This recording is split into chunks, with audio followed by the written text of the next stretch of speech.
Hey everybody, it's Jason from the Texas Gun Vault, and once again I'm coming to you with another range report. And today's range report is on a really cool carbine.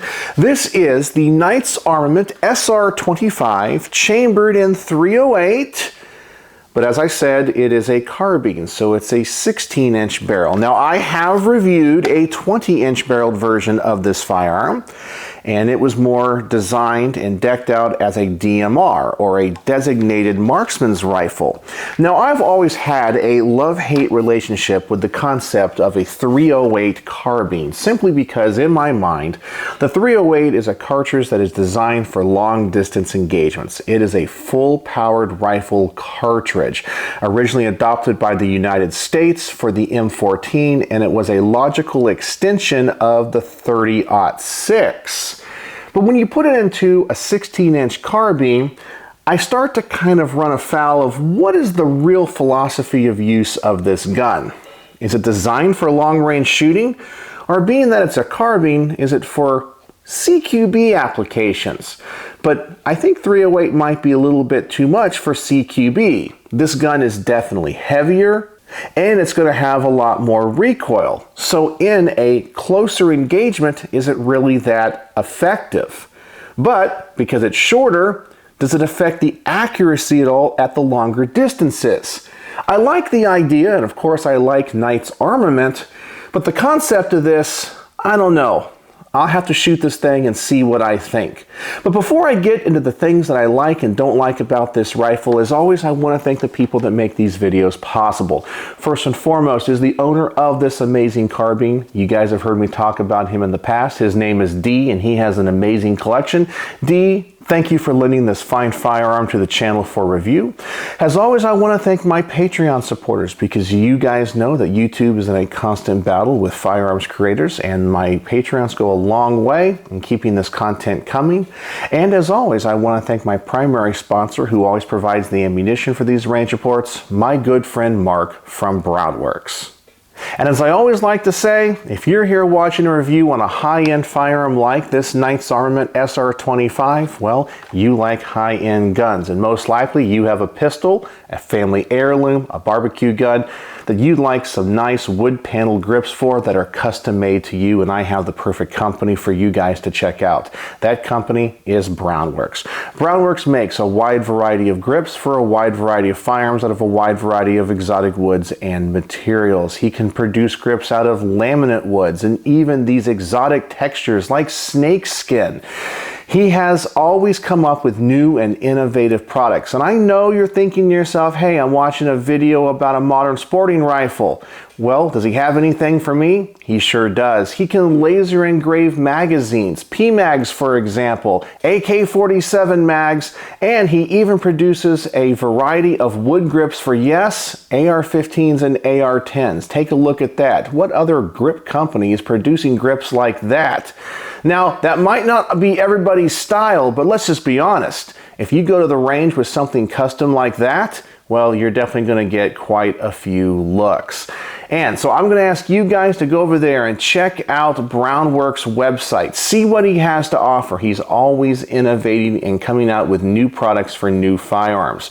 So please go over there, check it out, contact Mark. Thank him for supporting content creators like me, and when you do contact him, please tell him the Texas Gun Vault sent you. Alright, so let's talk about this rifle a little bit more.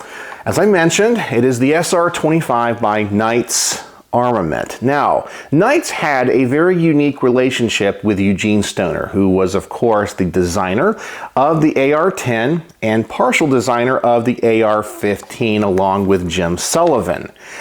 Now, because he was the original inventor and designer of this, he had a very unique insight into the operation of these guns. And Knight's Armament collaborated with him in the end of Eugene Stoner's life. And essentially, they wanted to pay homage to him. And that's actually what SR stands for, Stoner Rifle. And 25 essentially is the next level of the 15. So the AR-15, well, they wanted to have the SR-25 because this is an AR-10 type rifle. And they can't use the term AR-10 because at the time they came out with this rifle, that was actually still a trademarked name. So They essentially took the brilliance and the genius of Eugene Stoner and said, hey, let's modernize your design.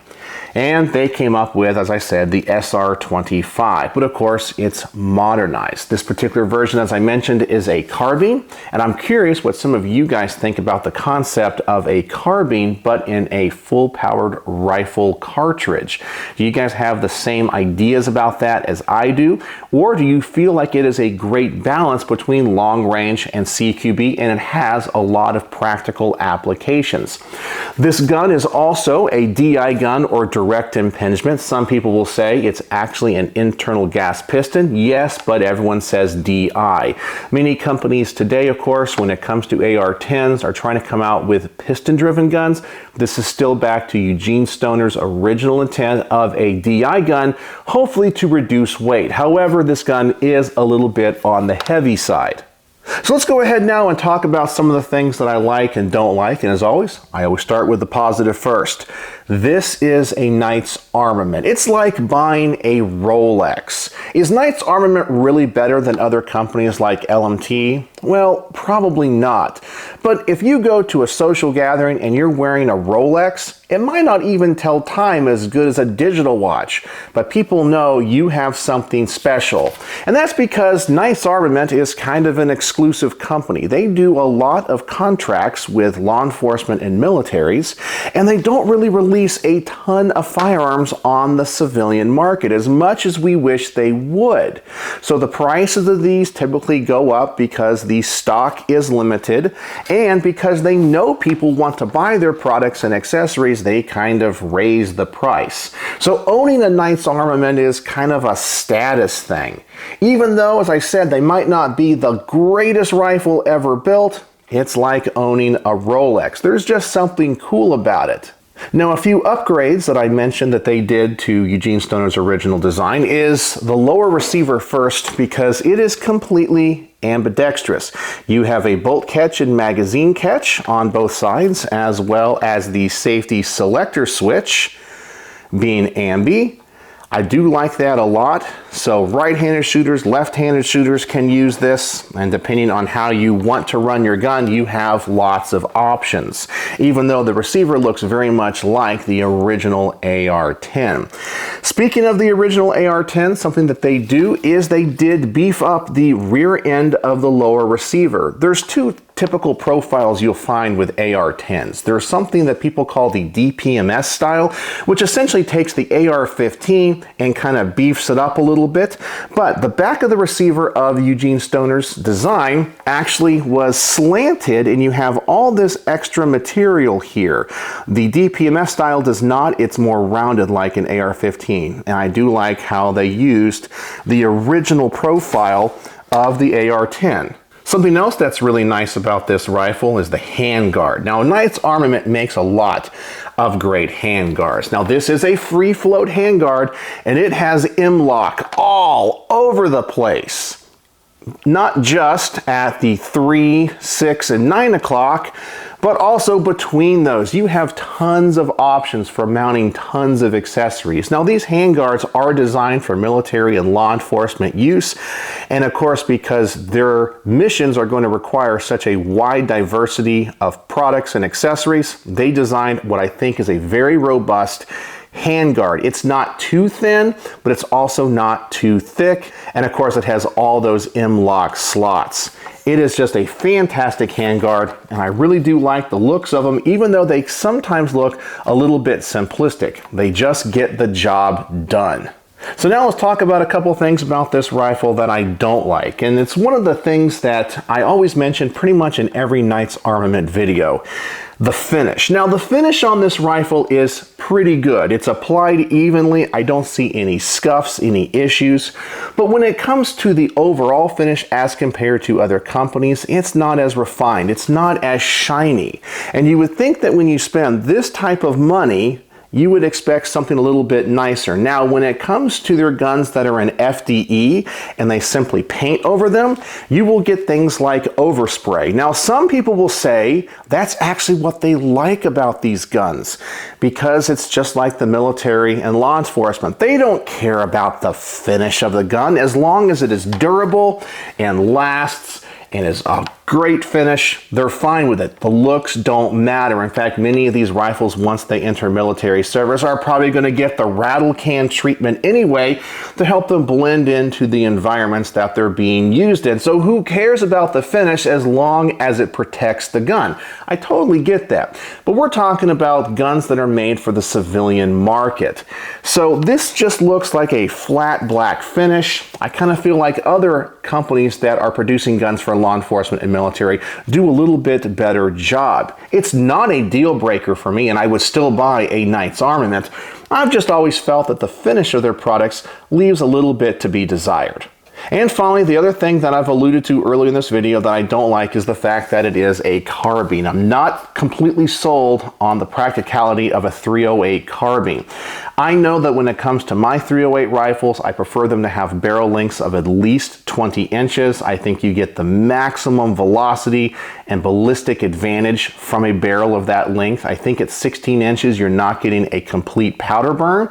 So I'm asking myself, why do you have such a powerful cartridge that's going to be extremely loud, probably overkill at many CQB distances? I don't know. To me, a 308 rifle needs to be a longer distance engagement rifle. But because it's a carbine, but it's in 308, this gun is also really heavy. And I know it is outfitted with a really nice Night Force scope, but even when you take this scope off, this is a very heavy rifle. So if you do plan on using it for a CQB, close-up distances, or as a fighting carbine, its weight, I think, is going to drag you down. But that doesn't mean it's a bad rifle. I just am not 100% sure what its philosophy of use is, but taking it to the range may change my mind. And speaking of taking it to the range, let's go to the range. We're going to start off at 50 yards. And of course, this range footage is more about the gun's accuracy and function than me running it fast. So these are going to be very slow and deliberate shots. So the range footage might be a little bit boring and a little bit long. But also understand too, the range that I have access to only goes out to 100 yards, and that's as far as we're going to go with this rifle today. Some of you are going to say that rifle can go out to 300, 400, 500 yards, and yes, it can. But remember, I just reviewed these from the perspective of an average gun guy. And if I can shoot these well at 100 yards, someone like yourself, who is probably a great expert marksman, can do great things at much further distances. But I like to review these and check these out from a mechanical and function standpoint more than anything else. So as I said, we're going to have the target set out at 50 yards. These are going to be my first shots. I'm going to run 10 rounds through it, just see where this scope is zeroed, if I discover anything about this gun that I like or don't like, and just make sure that it functions. So here we go. Let's get this thing to the range.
And obviously this gun is exceptionally accurate. I didn't think anybody was thinking that it wouldn't be. I did notice that the Knights Armament 2-stage trigger is also really nice. I think the Geisley triggers might be a little bit better, but this trigger has a great take-up and a very predictable break, and it breaks very lightly. It's very crisp. I love the way this thing feels.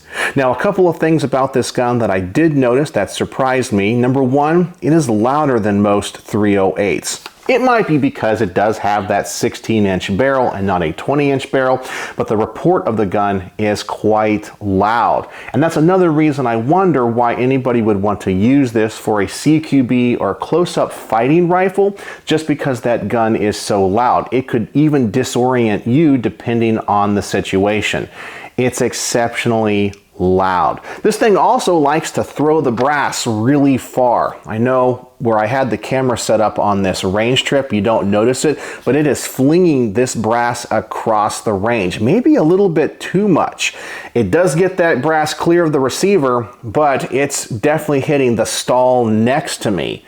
The other thing too is the recoil. This gun seems to recoil a little bit more than other AR-10 style rifles that I have reviewed. When I was at the range, I was reviewing this side by side with a Christensen Arms CA-10, and that was an exceptionally light recoiling rifle. This one came back into my shoulder a little bit more, but I think if you change the recoil pad on the back of this Magpul stock to their thicker one, it would probably make a huge difference. So the recoil too also makes me wonder about using this as a fighting rifle. But as I said, some people just might want to be macho and do that. All right, so now we're going to set up the target at 75 yards. I want to see if this accuracy continues, and we're going to see if this group opens up more and if the scope is still zeroed.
And now at 25 yards further, this gun seems to be shooting a little bit high. The group is still really good. And this just goes to show that barrel length often doesn't really affect the stability of the projectiles and the gun's accuracy.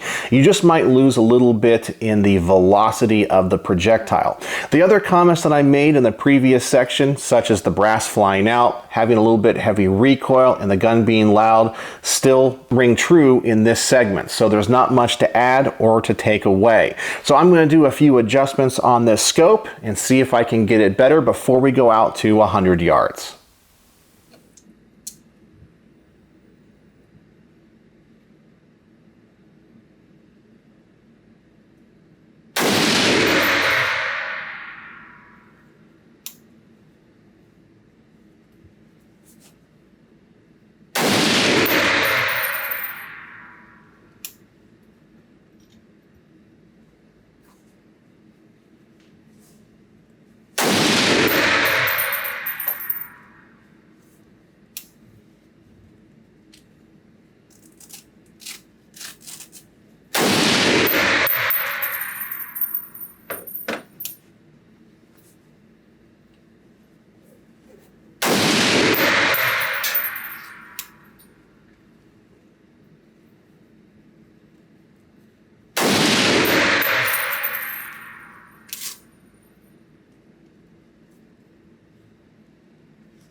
And there we go. With just a few adjustments to the scope, this thing is shooting right where I want it to. Something I am noticing about the rifle that I like is that it does mitigate the heat pretty well. I think some of it has to do with the handguard. As I said, it's not too small, but it's not too big. You don't get a lot of the radiant heat from the barrel, and it doesn't seem to be transferring a lot from the upper receiver. So it's a very comfortable rifle to shoot. Now, granted, I'm not doing mag dump after mag dump with it, but this is something that I did notice with the other SR-25 as well. The heat mitigation is really nice. All right, so now it's time to take this rifle out to 100 yards, and yes, once again, that's as far out as I can shoot it here at this range, so please bear with me. I'm going to alternate between the two targets. I'm going to shoot 20 rounds and just see how this gun performs, and then I'm going to take the scope off, and I want to shoot it like a typical carbine. I'm just curious what that would be like to shoot it offhand, and if you're going to shoot it like a typical AR-15, what's that going to be like? But before, let's get this thing out to 100 yards.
And I'm not going to argue with those results. This is a very accurate rifle at that distance. I will say, as compared to the 20-inch barreled SR-25 and the LMT sharpshooter, I felt those were a little bit more accurate, so maybe the 16-inch barrel is just not as forgiving. I'm not saying that it is not inherently as accurate, but that extra length I think goes a long way in helping you put those rounds on target in a smaller group.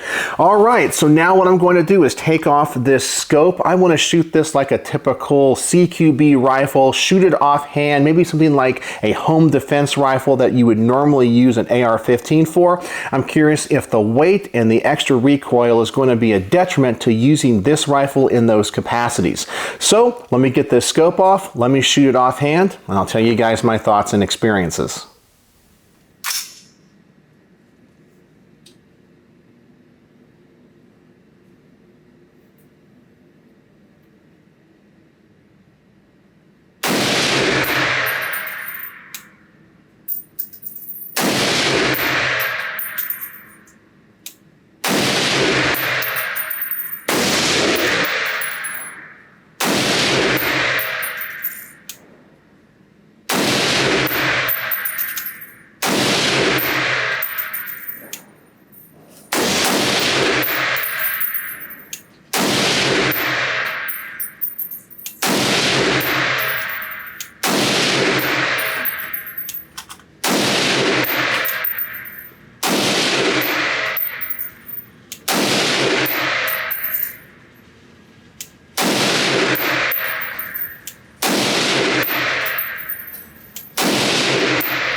And my thoughts based off of that shooting experience is exactly what I thought. This is a heavy rifle for what it is and its size. An AR-15 can be much lighter.